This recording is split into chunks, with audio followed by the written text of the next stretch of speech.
Okay, we're back with Leah and John in the Milk Bean blog, Yeah, talking about incels. a little bit.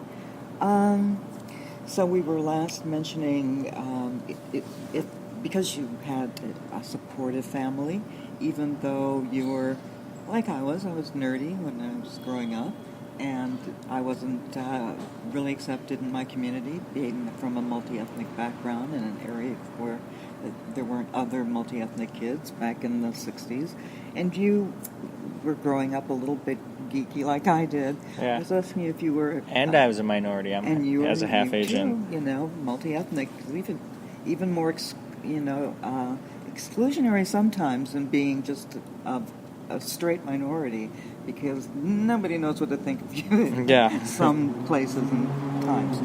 But you said because of your supportive family, you don't think you would have been part of this community. Yeah, well, it's a supportive family, but also it's a personal mindset where your family can only do so much, but you need to have some intrinsic motivation and understanding that that's not how you treat people, and that's not an expectation you should have from other people.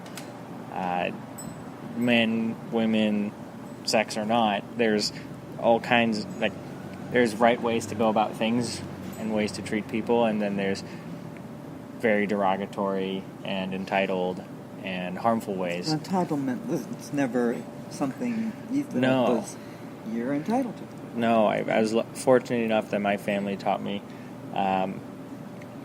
that you have to be open and put yourself out there and honest and treat people the way you would want to be treated. Even if you're treated like an incel or you have low self-esteem, Even if, low self-esteem is a little bit different, because there were moments where I was feeling pretty depressed and had some low self-esteem.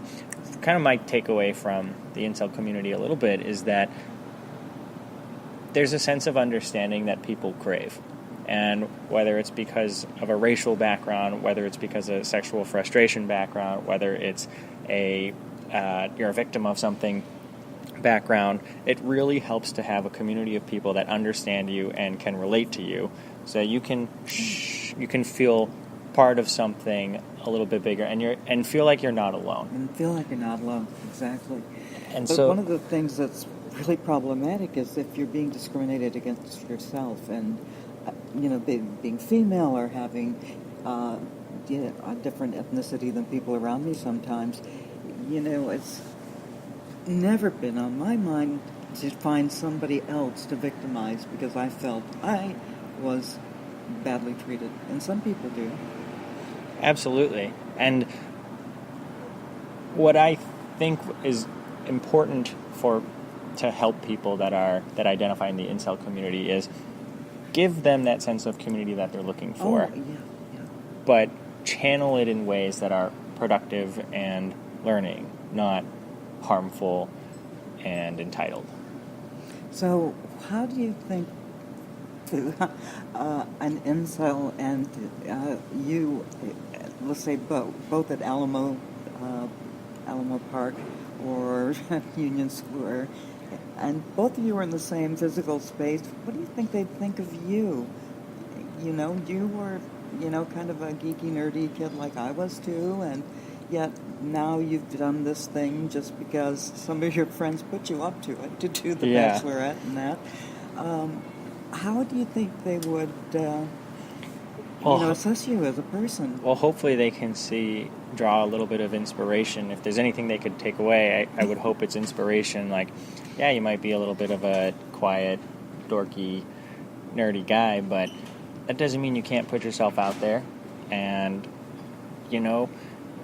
attempt to have conversations. Look great to me, by the way. Yeah, and they're not ugly guys. They're usually some good-looking dudes. And it's like body dysmorphia that women have that I had eating disorders when I was younger.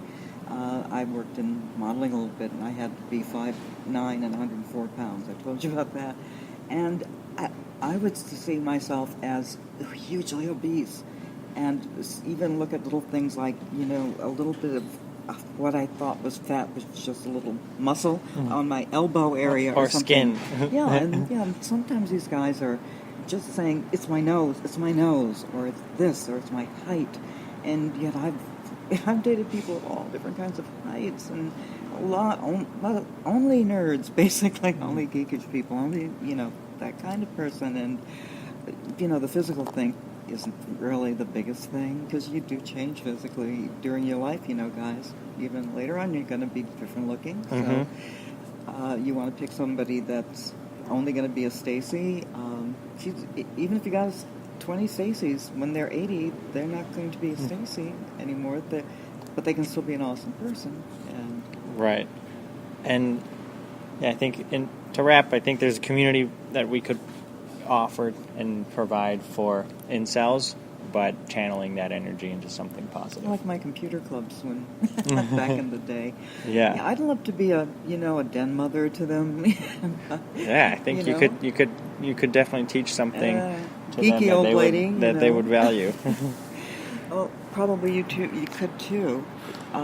If they were open to people a little bit more, and that might be the kind of problem.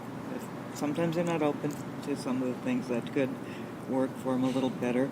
It's not that I don't have considerable empathy for them and their situation at puberty, and everybody does struggle with that. Unfortunately, we've got this weird meme that started out and then kind of went to a really dark place. Yeah. And I hope we have a little bit more discussion about that.